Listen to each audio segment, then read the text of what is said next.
Baik. Assalamualaikum warahmatullahi wabarakatuh.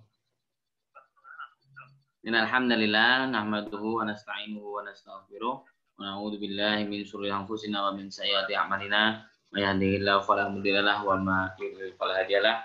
Asyhadu an la ilaha illallah wa asyhadu anna Muhammadan abduhu wa rasuluh la nabiyya wa la rasula ba'dahu. Pertama-tama dan yang paling utama, marilah kita panjatkan puja dan puji syukur kita kehadirat Allah Subhanahu wa taala karena atas berkat limpahan nikmatnya, limpahan kasih sayangnya, kita sama-sama masih dapat bergabung dalam kajian Muhammadiyah with you malam hari ini. Kedua kalinya, sholawat serta salam kita aturkan pada junjungan Nabi besar kita, Nabi Muhammad Sallallahu Alaihi Wasallam. Semoga kita semua menjadi umatnya yang mendapat syafaat yaumul akhir nanti. Amin, amin ya rabbal alamin. Baik Bapak Ibu yang dirahmati Allah, sebelumnya saya mohon izin menyapa baik yang sudah bergabung di kajian Muhammadiyah with you malam hari ini, baik dari unsur pimpinan wilayah Muhammadiyah Daerah Istimewa Yogyakarta, pada seluruh jajaran MCCC, pimpinan wilayah Muhammadiyah Daerah Istimewa Yogyakarta, pada seluruh pimpinan lembaga, majelis dan juga ortom di tingkat wilayah Muhammadiyah Daerah Istimewa Yogyakarta, kepada seluruh dokter dan tenaga medis yang sudah bergabung, kepada seluruh peserta dari manapun Anda berada, baik dari Indonesia maupun dari luar Indonesia, kami ucapkan selamat datang dan selamat bergabung dalam kajian Muhammadiyah with you malam hari ini. Baik Bapak Ibu yang dirahmati Allah, marilah kita mulai kajian kita malam hari ini dengan mengucap basmalah. Bismillahirrahmanirrahim. Berikutnya Bapak Ibu, seperti biasa sebelum kita memulai kajian kita malam hari ini, ada prakata dan kata sambutan yang malam hari ini akan disampaikan oleh Ibu Ratna, ya. Kepada Ibu Ratna kami persilahkan. Ya. Terima kasih Mas Audol. Bapak Ibu sekalian, Assalamualaikum warahmatullahi wabarakatuh. Waalaikumsalam warahmatullahi wabarakatuh. Selamat datang Bapak Ibu sekalian bagi yang baru bergabung. Jadi kita di Muhammadiyah with you ini ada seri-serinya nggih, dan ini sudah yang ke 265. Jadi nggak terasa hampir 300, hampir seri 300 maksudnya. Jadi setiap hari ini sudah dimulai dari lebih dari setahun yang lalu. Pertama kali waktu itu adalah hanya untuk para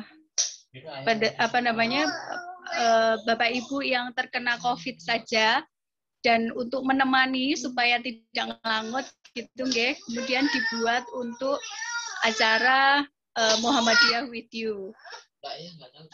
Nah, selanjutnya ternyata banyak request dari Bapak Ibu yang lain bahwa kenapa tidak dibuka untuk umum saja, karena memang isinya banyak motivasi, banyak materi-materi yang tentunya juga mungkin bisa bermanfaat untuk yang lain. Nah, sehingga kemudian acara kita buka untuk umum dan kita buka seluas-luasnya. Bahkan beberapa peserta waktu itu pernah juga dari Jeddah, kemudian pernah juga dari Malaysia, pernah juga dari Taiwan dan lain sebagainya. Dan semoga ini menjadi keberkahan buat kita bersama, kita saling belajar bersama, dan kita akan dibersamai oleh Bunda Riana Masyar. Beliau ini adalah yang biasanya membersamai juga di layanan dukungan psikososial MCCC PP Muhammadiyah. Jadi Bu Riana atau Ibu Dr. Riana Masyar, beliau salah satu staf pengajar di Universitas Ahmad Dahlan di Prodi PG apa Bun? PGTK, PG PAUD begitu? PG PAUD ya. Ya, PG PAUD. Dan beliau sudah sangat mumpuni dengan ilmu psikologi. Saya juga banyak belajar dari beliau. Dan tentunya nanti harapannya dari materi beliau tentang inner strength atau kekuatan diri kita untuk menghadapi masa pandemi COVID-19 yang kita nggak tahu sampai kapan ini. Karena waktu itu diperkirakan 2021 itu sudah banyak turun kasus, dan vaksin juga karena sudah banyak yang divaksin sehingga kasusnya menurun. Tetapi pada kenyataannya tidak begitu, nggih. Malah ini kan kasusnya naik gitu. Nah, sehingga apa yang harus kita miliki sebagai sebagai bekal tentunya bekal itu ya pertama dari bekal untuk diri kita, dan kemudian nanti kita membantu orang lain. Seperti halnya di pesawat itu ya, Bapak Ibu kan, kalau kita mau bantu orang lain, kita harus membantu diri kita sendiri, supaya bantuan bisa lebih maksimal. Saya tidak berpanjang kata, kira-kira begitu gambarannya, jadi harapannya nanti kita bisa belajar bersama, dan kita mendapatkan banyak manfaat dari pengajian ini, dan share link info ini boleh dibagi kepada siapapun. Jadi kalau Bapak Ibu nanti mendapatkan share tentang acara ini, karena ini diadakan setiap malam, nanti monggo bisa dibagi kepada siapapun, karena kita pengen bermanfaat untuk seluas-luasnya. Makatan dari saya, kurang lebihnya mewakili Bapak Ibu di Muhammadiyah with You, dengan fasilitas yang ada ini, mohon dimaafkan jika mungkin ada kekurangan di dalam kami memfasilitasi. Dari saya cukup sekian, monggo Mas Afdal diteruskan. Wassalamualaikum warahmatullahi wabarakatuh. Waalaikumsalam warahmatullahi wabarakatuh. Kami ucapkan terima kasih kepada Ibu Ratna atas sambutan dan perkataannya. Semoga dapat memperlancar acara kita malam hari ini. Baik Bapak Ibu yang dirahmati Allah, hari ini tema kita sangat menarik, yakni inner strength sebagai kekuatan menghadapi pandemi COVID-19. Yang akan disampaikan oleh Ibu Dr. Triana Masyar, MSI Psikolog, dosen dari Universitas Ahmad Dahlan dan tim LDV MCCC PP Muhammadiyah. Kepada Ibu Dr. Triana Masyar kami persilahkan. Alhamdulillah, matur suwun Mas Afdal.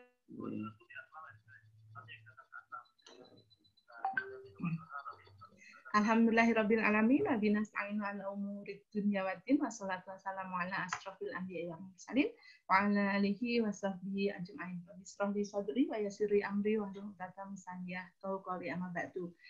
Yang saya hormati Mbak Nita selaku yang bau rekso MCCC dan acara ini tentunya yang sangat saya kagumi karena dengan segala perjuangan beliau, keistiqomahan beliau sehingga sampai malam ini sudah berbulan-bulan, hampir setahun kayaknya ya Mbak Nita ya? Lebih Bun. Setahun lebih ya?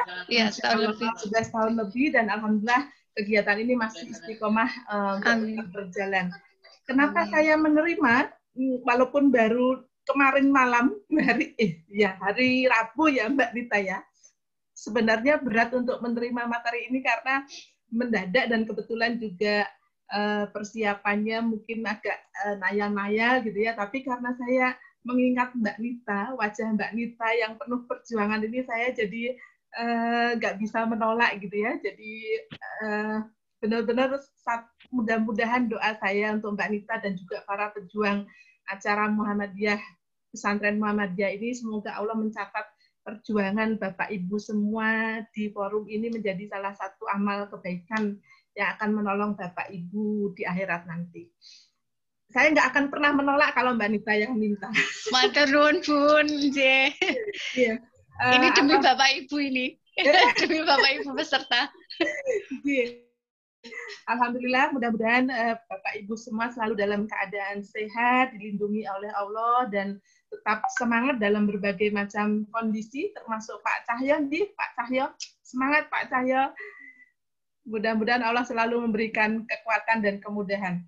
Oke, tidak bijak rasanya kalau tidak segera saya mulai. Mohon izin untuk share materi nih, Bapak Ibu, dengan segala kekurangan saya dalam menyampaikan materi ini. Jadi ini materi yang cukup cepat membuatnya gitu. Jadi mohon nanti dimaafkan jika ada hal-hal yang mungkin banyak kurangnya. Bapak Ibu pernah tidak? Karena sedikit ya Mbak Nita. Jadi karena sedikit kita mungkin akan lebih enak kalau bisa langsung interaktif gitu ya Mbak Nita. Jadi saya mohon Bapak Ibu digawangi oleh Mas Afdal mungkin bisa untuk lebih interaktif, baik itu di chat ataupun langsung nanti di unmute gitu supaya kita bisa lebih intens gitu. Bapak Ibu yang rawuh di sini, pernahkah mendengar istilah inner strength? atau kekuatan diri atau kemampuan kita untuk menghadapi berbagai macam kondisi sulit. Pernah dengar istilah ini? Kalau Mbak Nita pasti pernah karena makanya dalam mendel mawon mungkin tidak dikontek. Saya tanya Pak Cahyo dulu. Pak Cahyo yang seragamnya sudah menunjukkan kekuatan diri. Pernah dengar istilah inner strength, Pak Cahyo?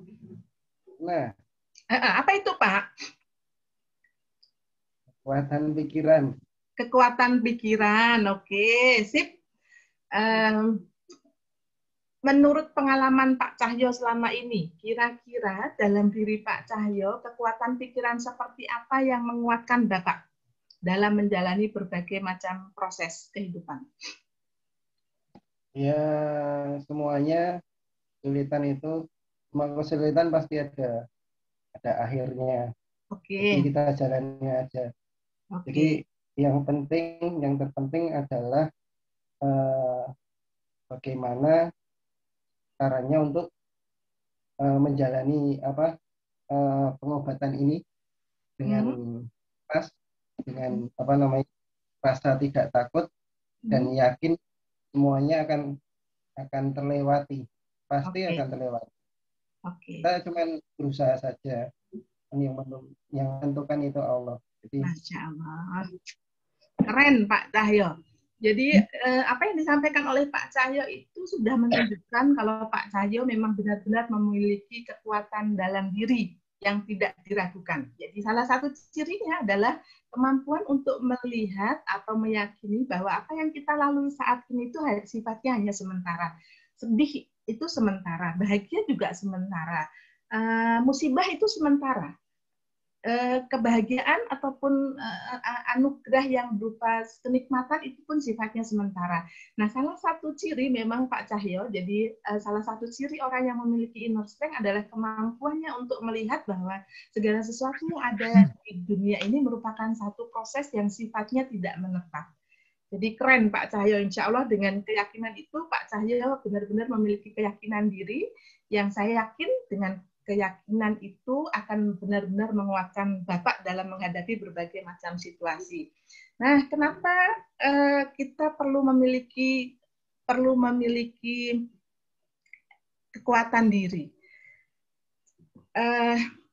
Sebagaimana kita bisa untuk tidak kuat atau untuk menjadi orang yang lemah, kekuatan ini pun merupakan satu pilihan sebenarnya. Jadi kita bisa memilih, menentukan apakah kita memutuskan, ya, apakah kita akan menjadi individu yang kuat atau kita akan menjadi individu yang lemah, itu sebenarnya pilihan. Karena sebenarnya setiap orang kan dilahirkan dalam kondisi yang sempurna.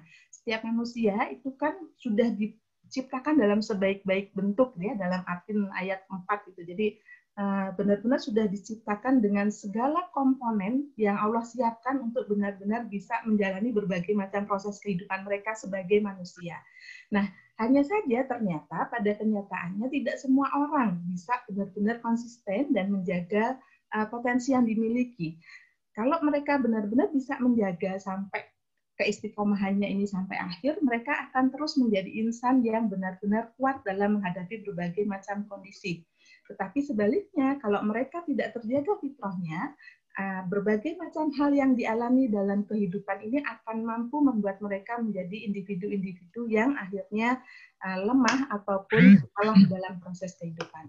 Nah, kita tidak akan pernah tahu apa saja yang akan terjadi pada diri kita ke depan, nanti atau bahkan besok atau lusa, gitu ya. Tapi apapun peristiwa yang terjadi, itu pasti akan terjadi, tidak peduli kita siap atau tidak siap. Jadi berbagai macam kondisi yang unpredictable, yang tidak kita bayangkan, perubahan yang cepat, berbagai macam hal yang mungkin membahagiakan atau tidak membahagiakan, itu akan terus terjadi. Kita tidak menunggu kita siap untuk menghadapi satu musibah ataupun kita tidak siap, tapi itu pasti akan setiap waktu, sewaktu-waktu akan dialami oleh manusia selagi dia hidup. Nah, kondisi ini tentu saja membutuhkan satu kekuatan yang kita perlu menyiapkan diri kita, karena siap atau tidak siap kita pasti akan mengalami satu kondisi yang unpredictable. Contohnya pandemi ini, tidak banyak orang di dunia ini yang benar-benar tahu bahwa pandemi ini akan terjadi. Mungkin beberapa, satu dua, mungkin para ahli yang memang beliau menekuni bidang ini mungkin punya prediksi bahwa suatu saat akan terjadi pandemi besar gitu ya. Tapi kita selaku orang awam pasti tidak banyak memiliki kesiapan untuk ini. Nah, ternyata dari hasil penelitian yang dilakukan, ternyata dampak pandemi ini sangat besar bagi kehidupan kita, baik secara fisik maupun secara mental. Nah, dari berbagai macam penelitian, saya hanya merujuk 3 saja ya, jadi yang berkaitan dengan kesehatan mental, ternyata pandemi ini benar-benar sangat besar dampaknya terhadap kesehatan mental seseorang. Direktur Jenderal WHO, Theodore Tedros, dia menyampaikan di Hari Kesehatan Dunia tanggal 10 Oktober tahun lalu, beliau mengatakan bahwa dampak pandemi ini menyebabkan ada 1 miliar orang yang hidup dengan gangguan mental dan 1 orang meninggal setiap 40 detik karena bunuh diri akibat pandemi. Jadi ini benar-benar satu kabar yang dikemukakan oleh beliau dari data di seluruh dunia gitu ya. Dan ini ternyata sangat tidak menyenangkan gitu mendengarnya. Orang-orang yang mengalami gangguan mental ini mereka bisa mulai dari gangguan mental yang ringan sampai dengan yang sangat parah gitu ya. Mulai dari yang hanya sekedar depresi ringan, psikosomatis, sampai berbagai macam gangguan-gangguan mental berat lainnya, dan sampai pada seseorang yang mengakhiri hidupnya karena depresi berat. Nah, kondisi ini pasti bukan satu hal yang menyenangkan itu, karena kita adalah bagian dari populasi di dunia ini, dan sangat mungkin kita pun bisa ada di dalam 1 miliar orang yang mengalami gangguan mental itu kalau kita tidak memiliki kekuatan yang bersumber dari dalam diri kita. Nah, kalau di Indonesia sendiri ada beberapa dokter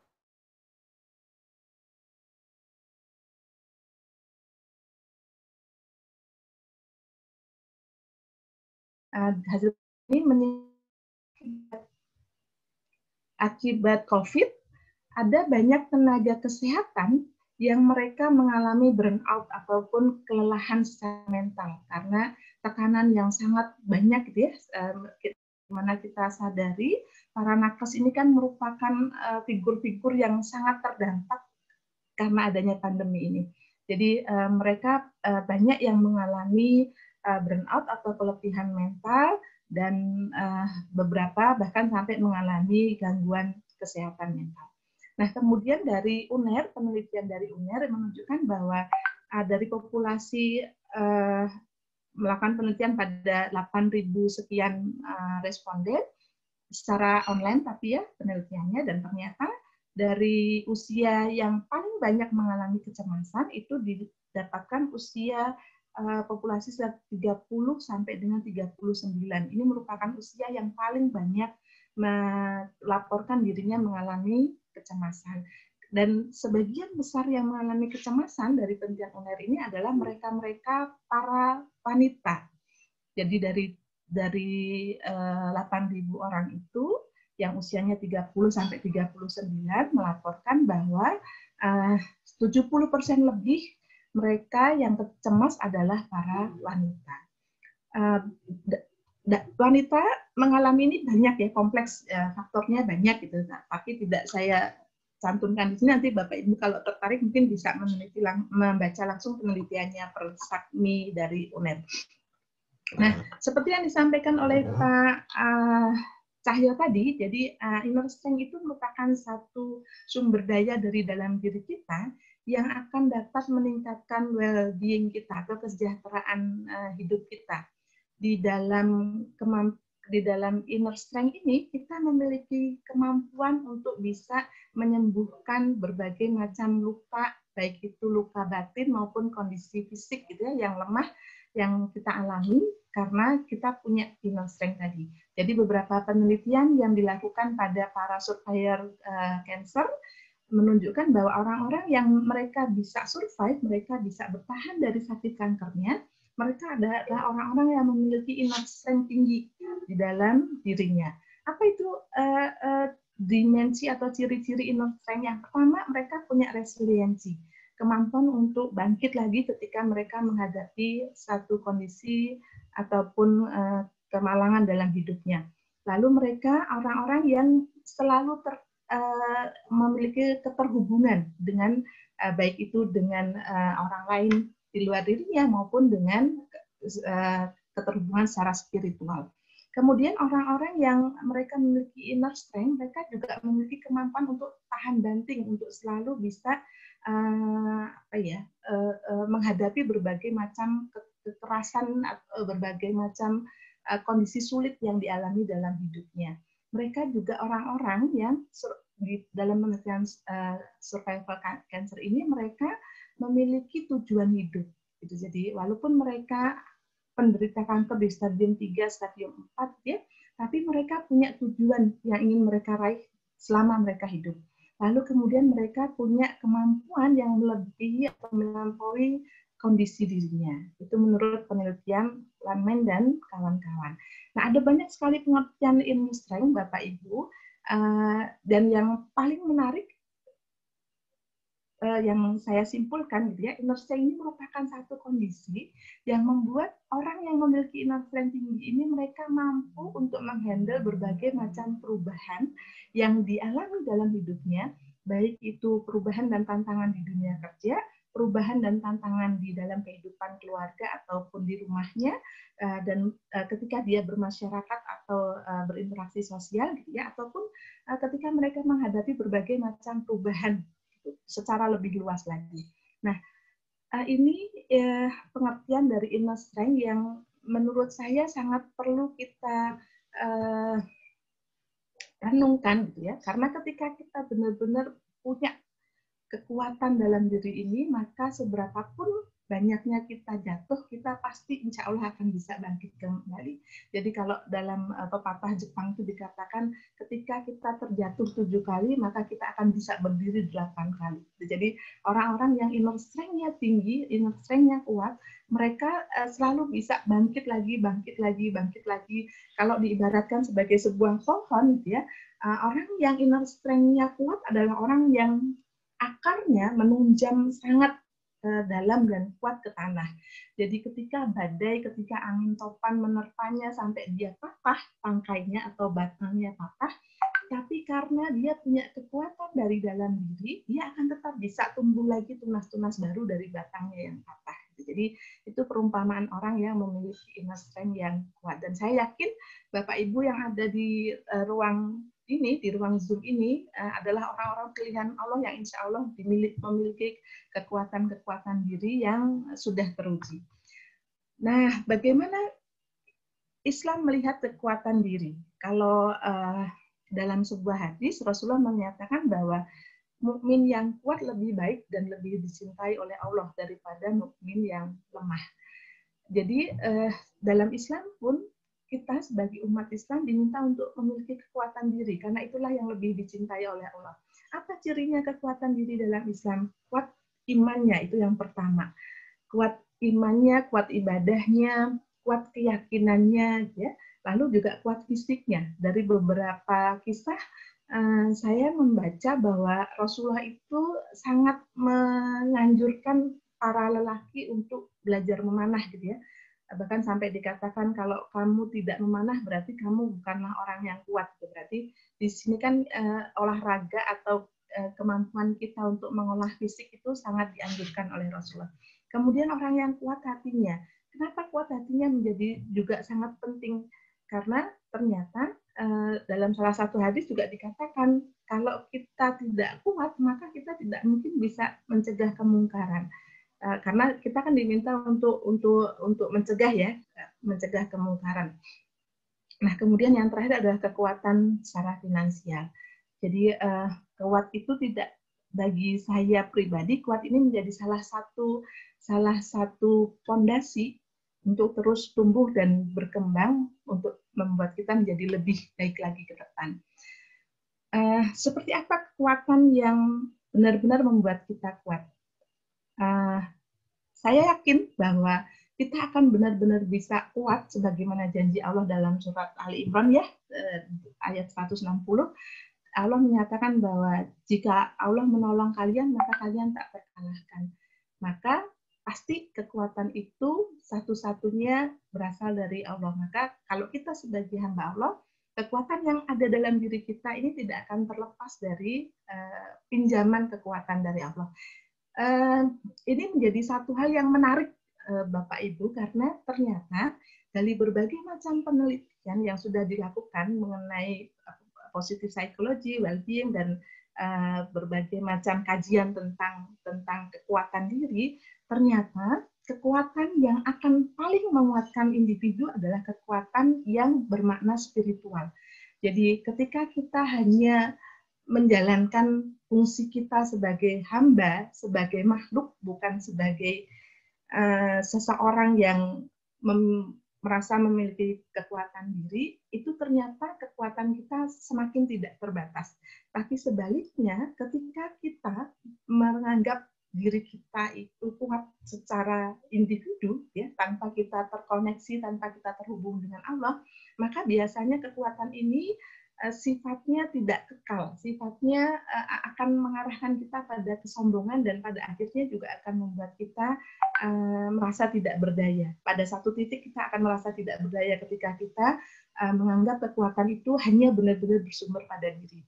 Jadi orang-orang yang saya amati mereka punya kekuatan yang tak terbatas adalah orang-orang yang mereka hanya memposisikan dirinya sebagai hamba yang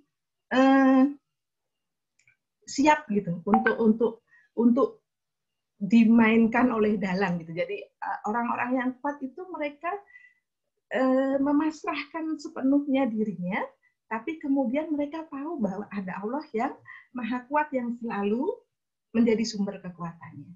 Nah, apa ciri-cirinya orang yang punya inner strength? Jadi ada 4 Bapak Ibu yang menjadi ciri atau dimensi orang yang punya kekuatan dalam diri. Yang pertama, orang ini adalah orang yang memiliki kemampuan untuk terus bangkit. Ciri-cirinya mereka selalu punya cara pandang yang positif, mereka punya kemampuan untuk bangkit lagi dari pengalaman negatif, dan mereka memiliki kemampuan untuk terus berproses meningkatkan kualitas diri. Kalau kita baca bukunya Stephen Covey, maka orang-orang yang memiliki inner strength adalah orang-orang yang mereka selalu punya kemampuan untuk mengasah kemampuannya, mengasah kualitas dirinya.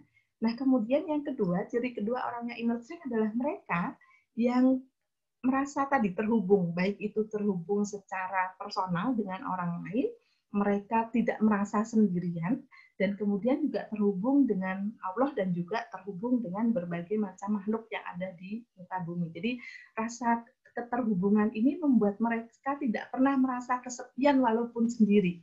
Berbeda dengan orang-orang yang mereka tidak terhubung, mereka akan sangat mudah mengalami loneliness, sangat mudah merasa sendiri, kesepian, dan kemudian akhirnya biasanya orang-orang yang dikuasai dengan perasaan tidak terhubung, mereka biasanya akan mengakhiri hidupnya dengan bunuh diri karena ada kehampaan.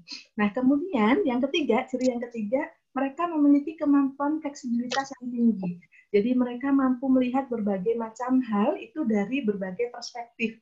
Jadi tidak hanya memakai kacamata kuda, nah, menurutku koyong ini ya kudu koyong ini. Tidak, tapi mereka memiliki kemampuan untuk melihat satu peristiwa itu dari berbagai macam sudut pandang, dari berbagai macam sisi yang kemudian membuat mereka bisa melihat segala sesuatu itu memiliki sisi positif dan sisi negatif, ada gelap, ada terang, ada hitam, ada putih. Gitu. Jadi mereka orang-orang yang biasanya sangat cair, mudah untuk beradaptasi dengan berbagai macam kondisi yang dihadapi. Dan ciri yang terakhir, orang yang inner strength-nya bagus adalah orang yang mereka kreatif.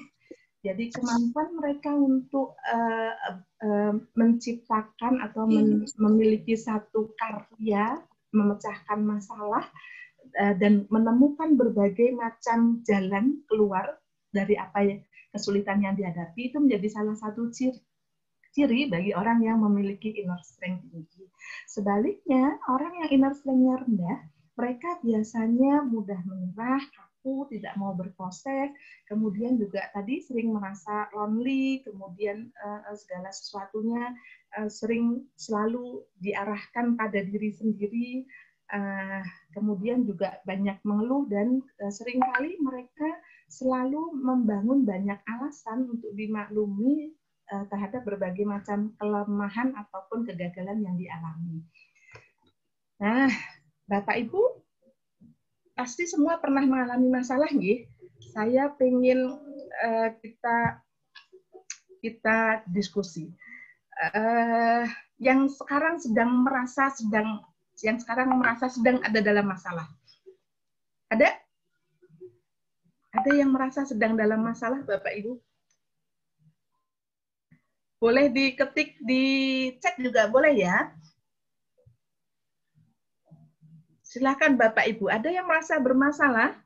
Saya tidak akan tanya masalahnya apa. Ada?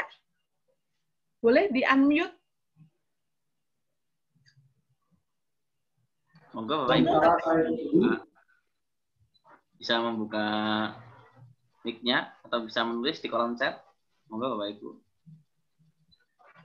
Pak Cahyo tadi sudah sharing ya, masalah yang dihadapi saat ini sedang dalam kondisi isolasi mandiri ya Pak? Iya Pak, Bu. Dalam kondisi isolasi dan Pak Cahyo meyakini bahwa apa yang dihadapi Pak Cahyo ini sifatnya sementara. Ada yang lain Bapak Ibu? Nggak usah cerita masalahnya. Ditunjuk saja Mbak Bile.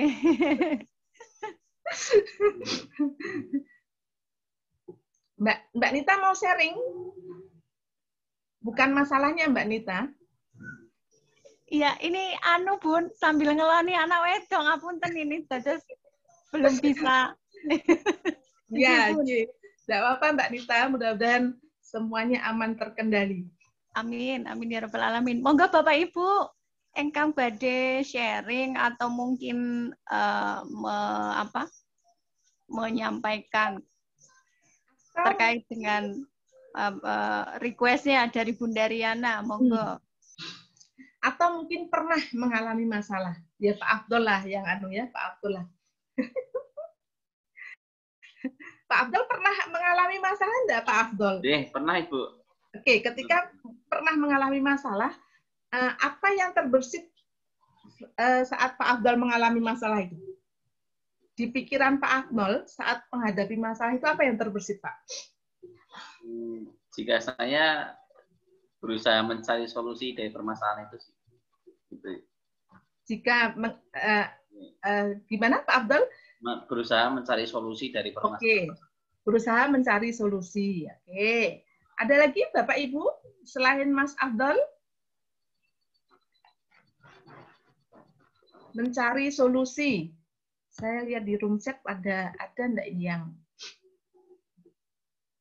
belum ada nampaknya. Belum ada ya? Maka Bapak Ibu mungkin ada yang ingin membuka mic-nya, silahkan.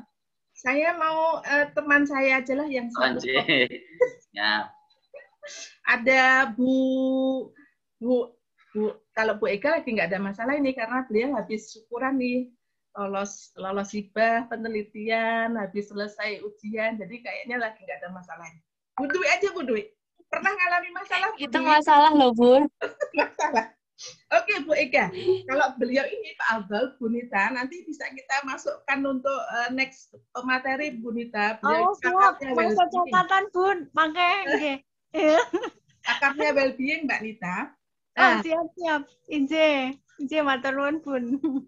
Bu Ega, ketika menghadapi masalah, apa yang terbersit dalam pikiran Bu Ega? Maaf, Bu Riana gimana? Agak putus suaranya. Ketika pernah mengalami masalah, apa yang terbersit dalam pikiran Bu Ega waktu mengalami masalah itu? Oh, biasanya tergantung ya. Kadang-kadang jadi fokus sama emosinya gitu ya, Bu Riana. Tidak selalu sih langsung mencari solusi gitu. Kalau saya lebih banyak mengenali emosi saya tuh sebenarnya di situasi ini apa gitu. Karena apa ya, kalau itu tidak disadari dulu tuh kadang-kadang nanti solusinya jadi jangka pendek gitu kalau sejauh ini. Seperti itu. Terima kasih Bu Ega. Bu Ega, Sama. yang pertama kali dilakukan adalah menerima emosinya dulu, mencermati dulu apa nih emosi yang dialami. Namanya pakar well-being, jadi ya sudah sangat pakar ya. Kemudian kalau Pak Afdal itu mencari solusi. Mas, Mbak Dita? Iya, ini Mbak Ega yang di IIUM bukan sih? Betul. Oh iya, dunia sempit, Masya Allah. Dipertemukan di sini, Mbak Ega. Ini Mbak yang mana ya, ngapun? Sama-sama di IIUM ya?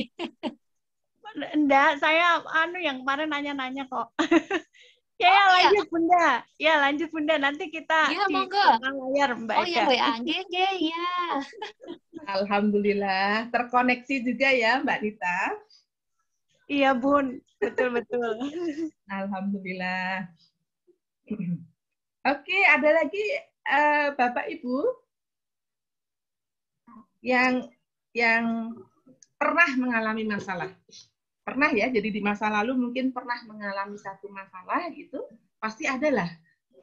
Sepertinya tidak ada manusia hidup yang tidak mengalami masalah sepertinya ya. Kalau tidak berkenan unmute, boleh juga nulis di chat nih, Bapak Ibu nih. Bu Zamzanah mau berbagi, Ibu? Ya. Assalamualaikum warahmatullahi wabarakatuh. Waalaikumsalam. Iya, ini tadi baru bersamaan dengan PWA juga rapat koordinasi dengan MCC masalah TK yang mau buka itu bagaimana. Kemudian saya kembali ke sini. Begini ya Mbak Riana, kalau mengenai masalah, saya itu ya bahkan sering sekali bermasalah. Sebelum dulu sakit atau terpapar COVID, itu juga banyak masalah. Misalnya ini tentang ya bagaimana sama pengajian yang mungkin juga mereka ini menginginkan harus gini dan sebagainya. Kemudian yang sekarang ini setelah saya mengalami terpapar COVID dan alhamdulillah sekarang sudah ya dalam taraf pemulihan. Nah masalahnya yang pemulihan ini Mbak Riana kok saya rasa lama sekali bagi saya. Saya belum bisa, saya cuma ke dokter saja nanti saya curhatnya ke dokter. Kenapa kok saja sudah sekian kok masih belum diizinkan misalnya untuk memberikan pengajian, untuk rapat ngaisiyah dan sebagainya. Ini dan kemarin juga periksa dokter jantung ya, itu juga Prof Budi itu mengatakan, Bu, deman rien nggih, pokoknya makin tidak malah ketularan, katanya begitu. Nah ini masalah-masalah seperti ini kelihatan kecil bagi saya, tapi ternyata juga mempunyai beban ini Mbak Rina ya. Jadi bagaimana ini sebaiknya? Terima kasih. Ibu Assalamualaikum warahmatullahi wabarakatuh. Waalaikumsalam warahmatullahi wabarakatuh. Ibu jangan di-mute dulu nggih. Ibu ketika Ibu mengalami berbagai macam masalah-masalah yang kecil tapi kemudian numpuk itu, yang terpikir dalam pikiran Ibu apa Ibu? Ya pikiran saya itu kemudian bagaimana saya untuk bisa menyelamatkan ini perasaan saya ini agar jangan sampai nanti kemudian terpengaruh dengan masalah itu, kemudian saya depresi atau mungkin juga putus asa, mungkin yang lain-lainnya. Nah itu saya mencarinya itu harus kemana itu, Bu Riana? Sebelum mencari kemana, rasanya itu seperti apa toh Bu? Bagaimana Bu? Rasanya seperti apa rasanya? Kasusnya? Rasanya, yang Ibu rasakan? Rasanya, iya. Ya, rasa saya itu kalau sekarang ini pokoknya saya pengen sekali ya, saya sampai ya kalau saya buat pengajian dengan video, dengan WA itu pokoknya cuma diakhiri dengan salam kangen, salam kangen, salam kangen terus. Nah, ini masalah itu. Jadi apa ya karena terbiasa selalu bertemu. Nah, sekarang ini sangat terbatas sekali. Bahkan juga nanti mungkin kalau kekhawatiran dokter, kalau saya itu mungkin banyak bergerak, kemudian malah justru terpapar lagi. Ini mungkin itu juga Riana. Ya, ya jadi Oke, matur suwun Ibu sharingnya Ibu. Mudah-mudahan diskusi malam ini bisa sedikit bermanfaat ya Ibu. Amin, amin. Sehat-sehat selalu Ibu. Alhamdulillah, insya Allah. Alhamdulillah. Luar biasa ya bunda-bunda senior kita itu semangat juangnya, Masya Allah. Mudah-mudahan kita yang muda ketularan semangat dan hadirohnya. Amin ya. 3/4 abad ini Mbak Riana. Masya Allah. 24 tahun ya Ibu. Alhamdulillah ya. Matur suwun Ibu sharingnya. Nah, Bapak Ibu, alhamdulillah ternyata ya kalau Ibu Zamzana tadi berarti kan masih walaupun ada masalah, walaupun ada berbagai macam kondisi yang mungkin sulit dihadapi, tapi masih ada semangat, masih ada keinginan untuk aku harus bagaimana untuk berbuat, bagaimana untuk berkontribusi, walaupun hanya melalui video call gitu ya. Jadi Ibu Zamzana mengajari kita bagaimana tetap memiliki semangat di dalam berbagai macam kondisi sulitnya. Nah, Bapak Ibu ternyata ya itu pokoknya saya tetap ingin. Ya. Alhamdulillah. Matur suwun Ibu sharingnya. Nah, apa yang tadi disampaikan oleh Bu Zamzana, Pak Cahyo, Mas Abdul, Bu Ega itu alhamdulillah para Bapak Ibu yang ada di ruang ini ternyata masuk yang kategori memiliki inner strength tinggi. Jadi sebenarnya saya tidak usah melanjutkan, tidak apa-apa acara ini karena ternyata dari hasil barusan tanya jawab sebentar terhadap beberapa sampel populasi yang ada di ruang ini, ternyata semuanya, empat-empatnya yang sharing itu ternyata sudah menunjukkan ciri-ciri inner strength yang tinggi. Apa cirinya? Satu, ketika punya masalah itu hanya menjadi satu bagian kecil, bukan sebagai sebuah keseluruhan yang dialami di hidupnya. Kemudian tadi ya termasuk menurut Mas Cahyo, Pak Cahyo mengatakan ini hanya sementara, insya Allah setelah ini pasti akan berlalu. Jadi tidak melihat ini sebagai masalah yang dihadapi itu tidak sebagai sebuah satu keseluruhan hidup yang membuatnya harus kemudian ikut ada hancur ataupun lebur di dalam masalah itu. Nah kemudian yang kedua, memiliki waktu untuk tetap menikmati hidup walaupun ada dalam berbagai macam kondisi yang dihadapi. Bu Zamzana misalnya masih tetap bisa menjalani kegiatan dengan melalui video call untuk tetap terhubung, masih tetap melaksanakan kegiatan-kegiatan walaupun mungkin harus isolasi mandiri sampai saat ini masih belum bisa keluar rumah karena dilarang oleh dokter misalnya ya, tapi tetap tidak kemudian menghentikan berbagai macam aktivitas yang lain. Lalu kemudian yang ketiga Bu Ega tadi mencoba untuk lebih menerima, lebih menelaah apa sih makna dari emosi ini, apa sih yang membuatku merasa seperti ini, sehingga kemudian bisa menemukan berbagai macam solusi yang perlu ditempuh. Nah ini kan satu kemampuan untuk mengelola stres dengan baik. Jadi sebenarnya saya tidak usah melanjutkan materi saya karena ternyata kita semua yang ada di sini alhamdulillah inner strength-nya sudah tinggi semua. Nah sebaliknya kalau ternyata di luar sana ada orang-orang yang inner strength-nya rendah, mereka punya ciri-ciri yang umum dimiliki. Pertama, mereka selalu melihat bahwa masalah yang dihadapi oleh mereka itu benar-benar masalah yang tidak akan berakhir, tidak akan berujung.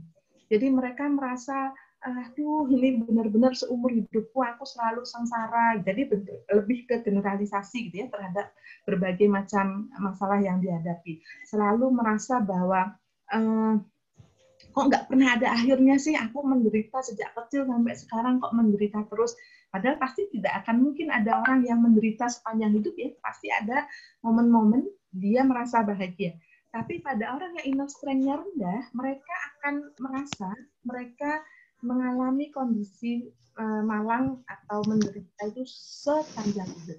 Lalu kemudian ciri yang kedua orang yang inner strength-nya rendah adalah mereka selalu merasa jadi korban, seolah-olah mereka tidak cukup memiliki kekuatan untuk merubah dirinya. Jadi mereka selalu menempatkan dirinya sebagai orang yang sengsara, orang yang dicelakai, orang yang mendapat musibah.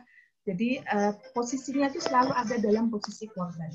Lalu kemudian yang ketiga, mereka tidak cukup mampu untuk mengelola berbagai macam perasaan yang dihadapi, tidak cukup mampu untuk menempatkan dirinya sesuai dengan porsi pada saat dia menghadapi masalah, tapi jadi kalau orang Sunda bilang riweh gitu ya. Jadi perasaannya itu rungsing, perasaannya itu serba apa ya?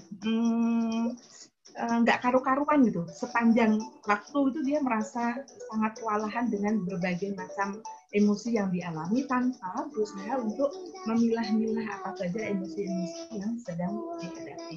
Lalu yang keempat, orang yang inner strength-nya rendah, mereka biasanya coping-nya negatif. Kemampuannya untuk menghadapi, menghandle, mengelola permasalahan yang dihadapi itu bentuknya negatif, sehingga mereka biasanya tidak fokus pada solusi, tapi lebih fokus pada berbagai macam masalah itu sendiri. Ya, seperti lingkaran setan, gitu ya, yang akhirnya ujung-ujungnya biasanya mereka akan ada dalam kondisi yang tidak hanya mentalnya yang sakit, tapi juga kondisi fisiknya juga mengalami gangguan.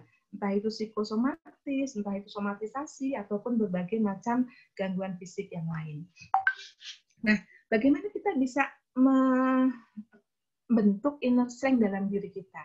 Bapak Ibu, sebagaimana kita perlu membentuk diri kita. Jadi kalau misalnya saya nih yang sekarang sudah mulai agak memelar gitu ya, kalau saya ingin menguruskan badan, ingin membentuk otot-otot yang kuat, maka saya perlu latihan. Nah, ternyata dalam inner strength ini juga kita butuh melatih otot-otot mental kita agar juga sekuat sebagaimana kita melatih otot-otot fisik kita.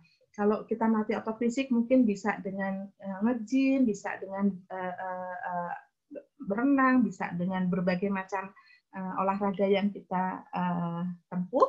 Nah, ketika kita membangun mental kita untuk bisa memiliki inner strength yang kuat, kita pun perlu melatihnya. Bagaimana cara melatihnya? Nah, cara melatihnya yang pertama, saya mengambil ini dari tulisannya James, jadi James Carter. Beliau mengatakan bahwa orang-orang yang luar biasa, orang-orang yang mereka memiliki inner strength yang tinggi, mereka adalah orang-orang yang punya ciri 3 huruf, act, atau dalam bahasa Indonesia beraksi, gitu ya. Apa yang dilakukan oleh orang-orang yang inner strength-nya bagus ini? Mereka benar-benar hidup dalam kehidupan mereka. Mereka tidak mati sebelum kematian menjemput. Mereka punya visi ke depan, punya kemampuan untuk memvisualisasikan apa yang ingin mereka targetkan atau apa yang ingin mereka raih, dan mereka selalu punya tujuan akhir dari kehidupannya. Apa itu aksi yang atau act yang mereka lakukan? Satu, ini yang tadi dilakukan oleh Bu Ega, menerima berbagai macam hal, state, kondisi-kondisi emosi, kondisi perasaan, berbagai macam hal yang ada dalam dirinya pada saat itu. Mereka menerima segala kelemahan dan kelebihan diri, dan kemudian mereka mampu mengoptimalkan kelebihan, lalu kemudian mengurangi atau menghilangkan kelemahannya.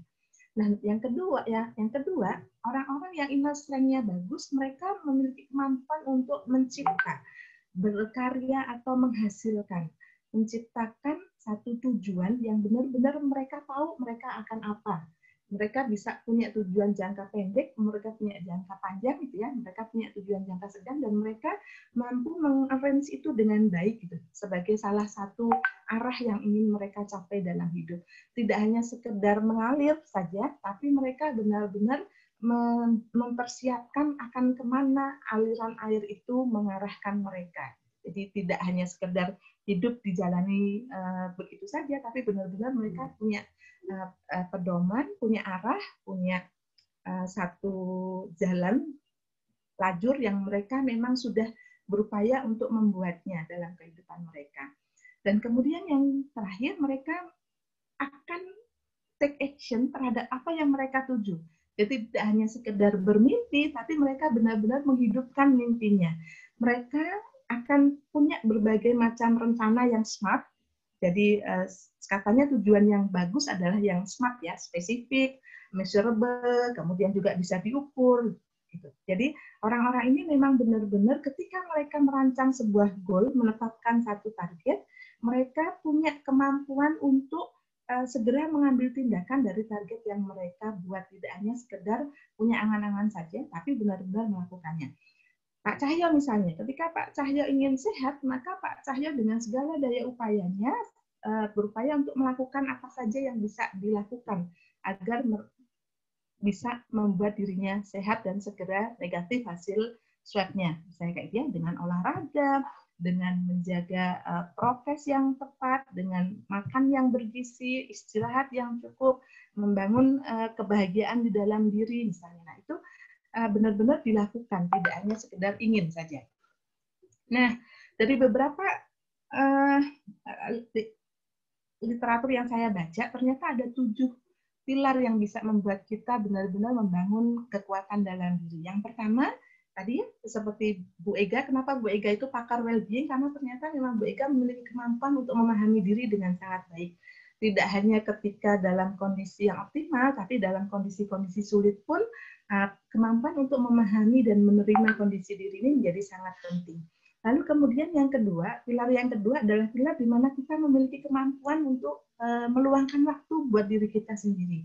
Jadi kita sering secara rutin ataupun secara kita punya waktu me time gitu ya, untuk benar-benar sendiri dan kemudian kita ada dalam keheningan itu berbicara dengan diri kita sendiri.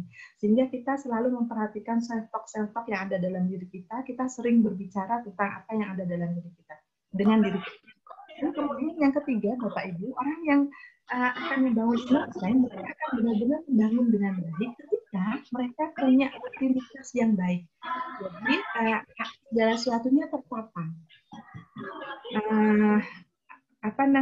Punya target-target tadi, karena mereka punya target, lalu kemudian mereka bisa membangun capaian-capaian mereka ini dengan jadwal-jadwal yang memang sudah mereka susun sedemikian rupa, walaupun mereka fleksibel gitu ya, tapi mereka punya beberapa target rutin yang harus mereka lakukan. Misalnya, ketika misalnya saya sekarang sedang ingin untuk misalnya Bapak Ibu, mohon doanya juga, ingin jadi profesor misalnya, maka ketika saya punya mimpi ingin jadi profesor, ada target-target jangka pendek, jangka panjang, jangka sedang yang itu saya jadikan sebagai rutinitas. Misalnya, menjadi rutinitas buat saya untuk bisa menulis artikel ilmiah atau menulis tulisan yang bermanfaat minimal 1 semester 2 karya, 2 tulisan. Dan itu menjadi satu hal yang saya rutinkan. Lalu kemudian ketika saya ingin jadi profesor, karena saya ingin menjadi profesor yang tidak hanya produktif tapi juga bermanfaat, maka sejak setahun ini saya merutinkan diri saya di hari Jumat itu adalah hari sedekah ilmu buat saya misalnya. Jadi benar-benar di hari Jumat itu apapun yang diminta oleh orang lain untuk saya berbagi, saya upayakan untuk saya katakan iya. Kalaupun tidak ada yang meminta, maka saya akan menciptakan sendiri di hari Jumat itu hari di mana saya berbagi ilmu. Kita punya rutinitas-rutinitas yang itu akan membangun habit, membangun kebiasaan kita. Termasuk juga rutinitas-rutinitas kecil yang lain, Bapak Ibu. Nah, kemudian yang keempat, pilar yang keempat adalah membangun positive cycle. Sebagaimana hadis Rasulullah yang sangat sering kita dengar ya, bahwa ketika kita berinteraksi dengan pedagang minyak wangi, maka kita akan ketularan wanginya. Ketika berinteraksi dengan pandai besi, maka kita akan kesertatan apinya. Ternyata Bapak Ibu, positive cycle ini akan sangat menguatkan kita. Beberapa waktu yang lalu, Bu Ega menulis di Instagramnya, kalau tidak salah, terkait dengan bagaimana kita membangun lingkungan yang memberdayakan. Nah, jadi kita perlu melingkupi diri kita dengan orang-orang yang memang itu membuat kita terus bertumbuh. Kata Anthony Robbins, seorang pakar penguatan diri, beliau mengatakan 5 orang terdekatmu itulah kamu. Jadi ketika kita punya circle terdekat 5 orang misalnya, kalau dia senangnya membaca, insya Allah kita akan ketularan senang membaca. Paling tidak kita akan kecepatan motivasi dan juga ilmu-ilmu yang mereka miliki. Kalau orang yang dekat dengan kita, orang yang senang makan, saya pasti akan ngajak orang-orang yang dekat dengan saya juga makan, kayak gitu ya. Jadi ini pasti akan menular. Maka membangun circle adalah menjadi salah satu hal yang sangat penting untuk membuat pilar inner strength kita terus kuat. Lalu kemudian yang kelima, kita perlu memiliki kendali terhadap diri kita sendiri.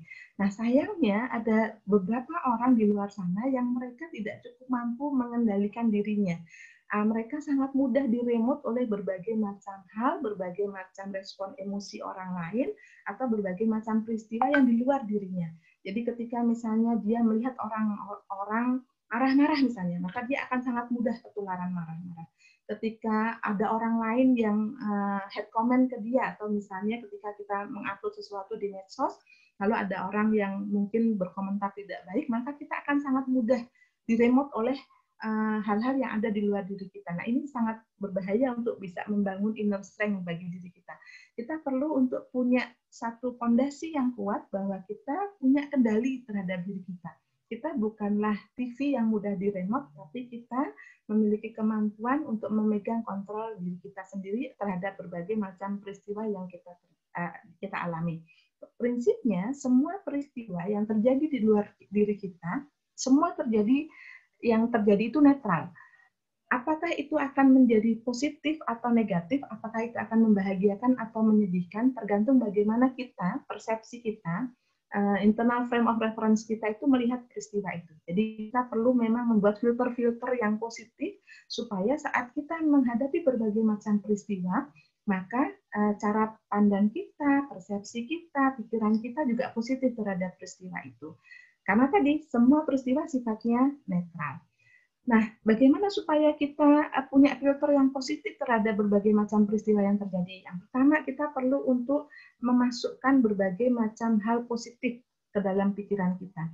Jadi ketika misalnya kita termasuk orang yang sangat suka dengan sinetron-sinetron ataupun film-film yang tidak memberdayakan, kalau di TV Ikan Terbang itu ya Suara Hati yang ku menangis itu ya, yang anunya ku menangis. Nah, itu kalau kita tontonannya seperti itu, sangat mungkin kita juga menjadi orang-orang yang akan mudah dilemahkan, karena tontonan kita juga melemahkan kita. Sebaliknya, kalau kita sering mengisi pikiran kita, jiwa kita dengan hal-hal yang memberdayakan, sering ikut forum-forum seperti ini, misalnya diskusi dengan orang-orang yang memberdayakan, bertemu dengan orang-orang bersemangat tinggi seperti Bu Zamzanah misalnya, nah ini pasti juga akan membuat kita terbangun kendali diri kita. Nah, kemudian yang ke-6 adalah fondasi atau pilar di mana kita bisa punya ruang untuk terus bertumbuh. Jadi orang-orang inner strength-nya bagus, mereka punya kemampuan untuk memiliki continuous improvement, satu kemampuan untuk terus berproses, meningkatkan kualitas diri secara terus-menerus, dan mereka melihat apapun peristiwa yang dialami, peristiwa itu pasti punya makna untuk menjadikan dirinya menjadi lebih dari kondisi sebelumnya. Apakah itu peristiwa yang positif atau peristiwa yang negatif, maka orang-orang yang mereka punya ruang untuk memiliki ruang untuk jiwanya, untuk punya rumah yang nyaman, rumah yang mendukungnya untuk bertumbuh, maka seberapapun peristiwa buruk terjadi pada dirinya, orang-orang yang memiliki ruang di dalam jiwanya, mereka akan memiliki kemampuan untuk melihat peristiwa itu sebagai satu proses untuk lebih memberdayakan diri. Dan yang terakhir, pilar yang terakhir, sebagaimana saya tadi sampaikan, mengacu pada Ali Imran 160 ya, bahwa kekuatan yang tidak terbatas adalah ketika kita selalu mendapatkan pertolongan dari Allah. Maka pada saat kita meyakini pilar ini, pilar yang ketujuh ini, yang paling penting menurut saya, maka kita tidak akan pernah khawatir dengan seberapapun kondisi yang kita hadapi, kita selalu punya keyakinan bahwa Allah itu akan selalu memberikan kekuatan. Saya sangat terinspirasi dengan kisahnya siapa yang suara terompahnya sampai di surga? Bilal. Jadi ketika Bilal ditindih batu gitu ya, jadi di bawah terik matahari, tapi yang muncul dari kata-kata dan isyarat tangannya hanya ahad, ahad, ahad. Jadi walaupun bibirnya pecah-pecah, kepalanya mungkin juga serasa sudah mau pecah karena di bawah terik matahari dan digencet batu besar gitu ya, tapi dia tetap kuat karena dia yakin ahad, ahad, ahad. Nah, ketika keyakinan ini sangat besar di dalam diri, maka tadi janji Allah pasti tidak akan pernah diingkari bahwa pertolongan Allah itu pasti akan menguatkan kita. Nah, Bapak Ibu, itu 7 pilar yang bisa kita bangun di dalam diri kita, yang bisa kita latih terus mulai dari sekarang dalam diri kita supaya kita benar-benar memiliki kekuatan diri, sehingga pada saat apapun yang terjadi, berbagai macam kondisi pandemi ini ya, yang membuat kita mengalami berbagai macam hal yang mungkin tidak pernah kita prediksikan sebelumnya, dengan 7 pilar ini kita insya Allah akan mampu untuk menghadapi apapun yang Allah izinkan terjadi dalam diri kita. Bagaimana kalau kita ingin mengasahnya ke anak kita? Yang pertama, anak kita pasti prinsip pertama agar anak kita tetap terhubung dengan berbagai macam interaksi sosial dan keterhubungannya dengan Allah ini harus dijaga. Lalu kemudian yang kedua, membangun keterampilan diri dalam anak. Apa saja keterampilan itu yang penting membuat anak bisa memiliki satu keyakinan bahwa dirinya bisa. Jadi keterampilan-keterampilan ini bisa akademik, bisa juga non akademik gitu ya. Ibu, yang penting adalah bahwa anak kita itu punya satu keterampilan minimal yang itu benar-benar membuat ciri dalam dirinya. Lalu kemudian yang ketiga, kita mengajari anak kita untuk punya target dalam setiap episode hidup mereka. Ketika mereka PAUD, kita ajari mereka untuk kamu punya target apa, mulai dari yang kecil-kecil saja gitu. Target untuk bisa bangun pagi jam berapa, target untuk bisa melakukan apa yang kamu suka, misalnya kayak gitu. Jadi target ini mengajari anak-anak kita untuk mereka nanti bisa terlatih untuk memiliki goal yang terarah sampai mereka usia dewasa. Lalu kemudian juga yang penting pada anak-anak adalah bagaimana kita bisa membangun harga diri mereka. Harga diri anak menjadi fondasi penting untuk membuat mereka bisa mengaktualisasikan diri. Sebagaimana kalau kita melihat di teorinya Maslow, Bapak Ibu, jadi tidak mungkin seseorang itu bisa mengaktualisasikan diri kalau mereka self-esteem-nya rendah. Jadi self-esteem ini harus dibangun dulu dengan cara kita sesering mungkin menunjukkan keberhasilan yang anak raih, walaupun itu hal yang sangat sepele. Misalnya anak kita yang PAUD misalnya, mereka hanya bisa misalnya memakai kancing sendiri, misalnya, itu sudah menjadi sebuah keberhasilan yang akan membuat kita mengakui bahwa anak kita mampu.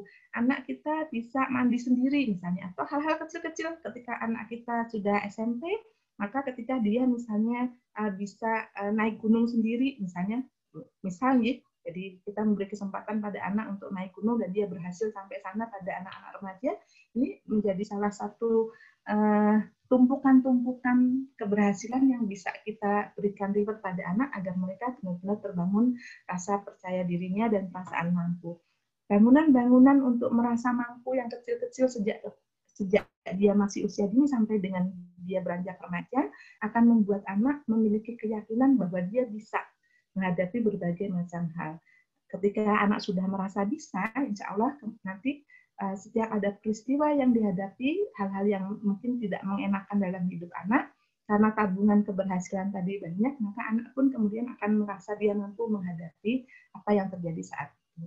Nah, kemudian yang kelima, pada anak-anak kita perlu juga untuk terus menjaga kesehatan fisik mereka, terutama karena kesehatan fisik pada anak ini akan sangat terkait juga dengan kesehatan mentalnya. Mungkin itu Bapak Ibu yang bisa saya sampaikan. Mohon maaf segala kekurangan. Mudah-mudahan bisa sedikit mengisi waktu kita untuk menghabiskan malam Jumat ini, Jumat malam ini dengan kebermanfaatan.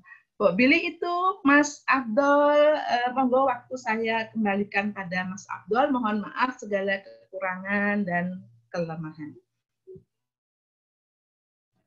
Baik, terima kasih kepada Ibu Dr. Riana Masyar atas pemaparan materi dan juga sangat menarik ya ini pembahasannya malam ini, internal strength dalam diri kita. Baik, Bapak Ibu yang dirahmati Allah, berikutnya masih ada sedikit waktu untuk bisa tanya jawab dan tentunya sharing-sharing. Monggo Bapak Ibu, barangkali ada 1 atau 2 pertanyaan, kami persilahkan. Jika ada pertanyaan, bisa menyalakan mikrofonnya atau bisa langsung menuliskannya di kolom chat. Kami persilahkan Bapak Ibu. Assalamualaikum warahmatullahi wabarakatuh. Waalaikumsalam. Monggo persilahkan Pak Cahyo. Ini yang saya tanyakan kemarin itu kan jangan merasa sedih. Dan rasa sedih nanti imunitasnya tubuh nanti jadi turun gitu kan. Jadi saya terbiasa untuk muhasabah diri, biasanya sambil nangis kayak gitu, kayak menyesali apa yang dulu pernah dilakukan, kesalahan-kesalahan itu. Apakah itu menurunkan daya imun? Oke. Ji, terima kasih Mas Cahyo. Pertanyaannya sangat menarik, gitu ya. Apakah dengan menangis karena kita bermuhasabah diri itu akan menurunkan imun? Kalau menangisnya itu diliputi oleh rasa sengsara, nestapa, nelongso, gitu ya, merasa dirinya sial, merasa tidak berdaya, itu ya akan merendahkan imun. Tapi ketika kita merasa sedih dengan nelongso itu beda nih Mas Cahyo. Saat kita merasa sedih, lalu tadi pilar yang pertama adalah kita memahami diri kita dulu. Kita menerima segala yang ada pada diri kita. Saat kita sedih, kita memberi ruang pada diri kita untuk merasa sedih. Ya Allah, alhamdulillah aku masih diberi kesempatan untuk sedih. Itu walaupun sedih, walaupun kita merasa tidak nyaman dengan kondisi kita, tapi perasaan sedih ini tidak akan membuat kita merasa sesara, Mas Cahyo. Bisa dipahami, Nji, maksud saya, Nji? Jadi saat kita merasa sedih dengan kondisi kita, misalnya Mas Cahyo sedang saat ini sedang diisolasi mandiri, mungkin ada beberapa kekhawatiran gitu ya yang dipikirkan, ada beberapa hal yang harus adaptasi dengan sangat berubah karena sekarang harus benar-benar sendiri gitu misalnya, itu pasti akan mempengaruhi perasaan kita. Nah, saat kita, ya Allah, aku ternyata sedih ya, tidak bisa beraktivitas, aku ternyata sedih ya, tidak bisa bertemu dengan keluarga dan teman-teman, kok ternyata aku sedih ya, sakit seperti ini. Nah, itu saat kita bisa menerima, ya Allah, alhamdulillah aku ternyata diberi rasa sedih ini gitu. Kemarin-kemarin aku sudah merasa bahagia gitu ya, Mas Cahyo ya. Nah, ketika kita bisa menempatkan sedih kita lalu menerima rasa sedih itu dengan baik, tanpa perasaan nelongso, sengsoro, dan embel-embelnya yang lain gitu ya, Mas Cahyo, ini akan membuat kita merasa nggak apa-apa, aku sedih gitu. Nggak apa-apa, aku kan memang manusia yang akan mengalami berbagai macam kondisi. Alhamdulillah Allah memberiku sedih seperti tadi Mas Cahyo bilang, ini sementara sifatnya gitu. Kemarin kan aku sudah bahagia, jadi wajar kalau sekarang sedih. Wong Rasul pun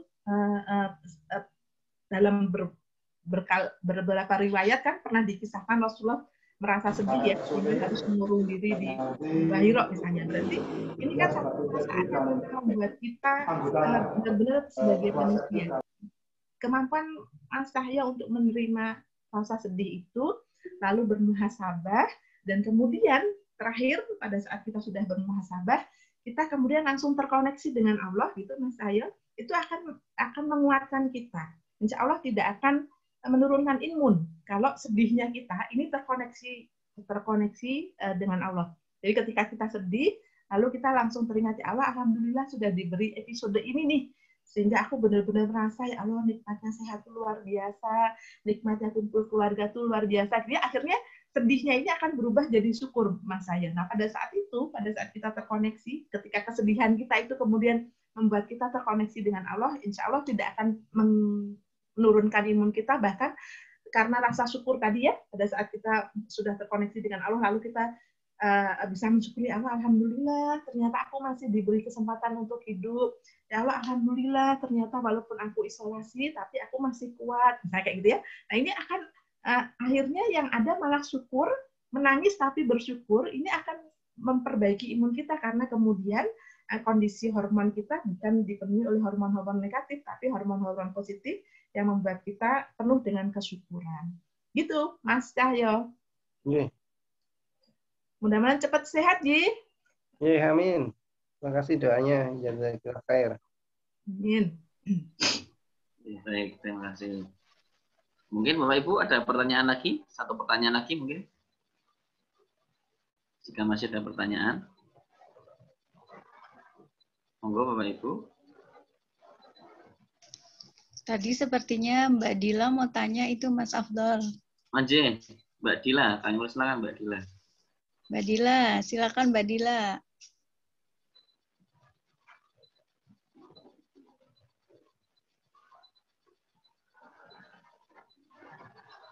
Ya, Mbak Dila, apakah masih bersama kita? Masih itu Mas Afdol, masih ada itu Mbak Dila. Mbak Dila, tanya aja Mbak Dila. Mbak Dil.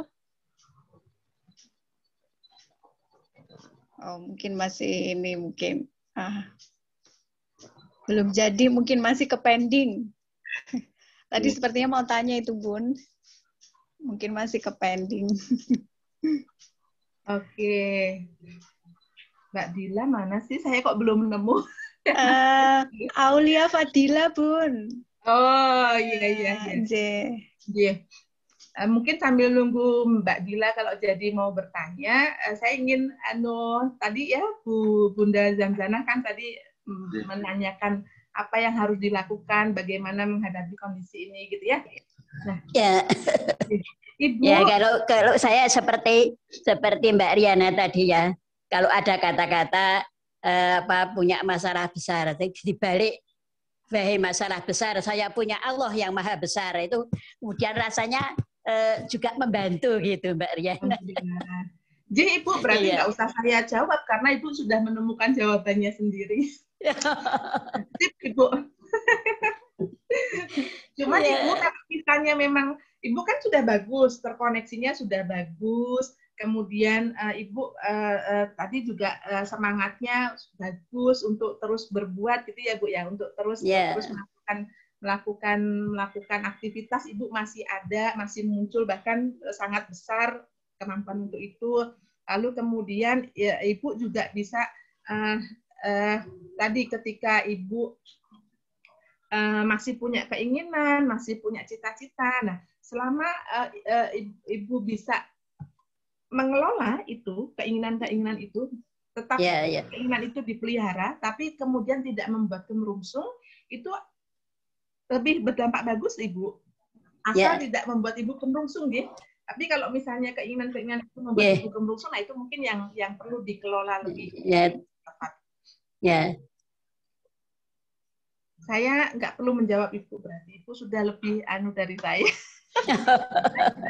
Sudah banyak makan garam dari saya. Untuk membesarkan hati itu Mbak Riana ya. Iya, membesarkan hati memang.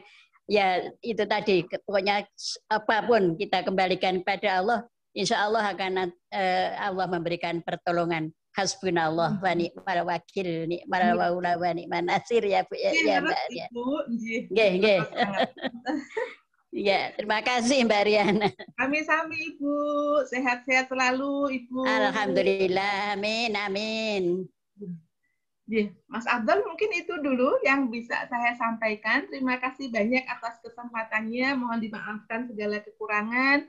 Mudah-mudahan Allah selalu melindungi kita dan keluarga. Amin. Selalu ada rasa bahagia dan ceria dalam menghadapi berbagai macam kondisi. Amin. Assalamualaikum warahmatullahi wabarakatuh. Waalaikumsalam warahmatullahi wabarakatuh. Terima kasih kepada Ibu Dr. Riana Masyar atas materi dan juga sharing-sharingnya malam hari ini. Sangat menarik Bapak Ibu. Semoga bisa menambah hasanah keilmuan kita bersama-sama. Baik, Bapak Ibu, marilah kita akhiri sama-sama materi kita malam hari ini dengan mengucap hamdalah. Alhamdulillah. Alhamdulillahirabbil alamin. Terakhir Bapak Ibu, kami juga selalu berdoa kepada Bapak Ibu yang sekarang sedang isolasi mandiri, yang sekarang sedang sakit, semoga segera diangkat penyakitnya, semoga segera disembuhkan oleh Allah. Bapak Ibu yang sekarang sudah sehat, sudah kuat, semoga kita semua selalu dalam perlindungannya. Amin amin ya rabbal alamin. Kurang lebihnya kami mohon maaf. Nun wal qalam wa ma yasturun. Wassalamualaikum warahmatullahi wabarakatuh. Waalaikumsalam warahmatullahi wabarakatuh. Matur nuwun Bunda Riana. Sami-sami Mbak Nita dan Mas Selalu Bun. Amin amin amin amin.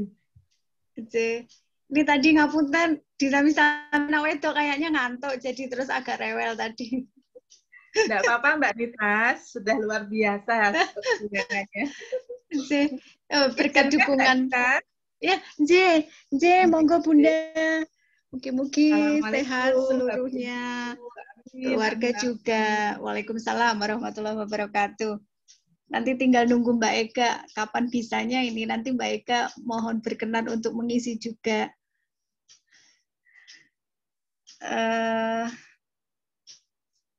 Kerawuhan Pak Isnawan. Assalamualaikum Pak Isnawan. Lebih sibuk saja Ibu Pak Isnawan. Bapak Ibu, apakah masih ada diskusi? Jika tidak ada, kita tutup dulu, nggih. Insya Allah besok malam kita ketemu lagi dengan tema kesehatan. Dan semoga Bapak Ibu sekalian sehat selalu, yang sakit, tadi Pak Cahyo dan Bapak Ibu yang mungkin sedang sakit dalam isolasi mandiri ataupun dengan sakit yang lain, semoga diberi kekuatan dan kesembuhan oleh Allah. Dan Bapak Ibu yang sehat, semoga senantiasa sehat. Insya Allah besok malam kita ketemu kembali. Saya tutup dulu untuk malam ini. Kurang lebihnya dari kami mohon maaf Bapak Ibu sekalian. Mohon pamit. Assalamualaikum warahmatullahi wabarakatuh. Waalaikumsalam warahmatullahi wabarakatuh.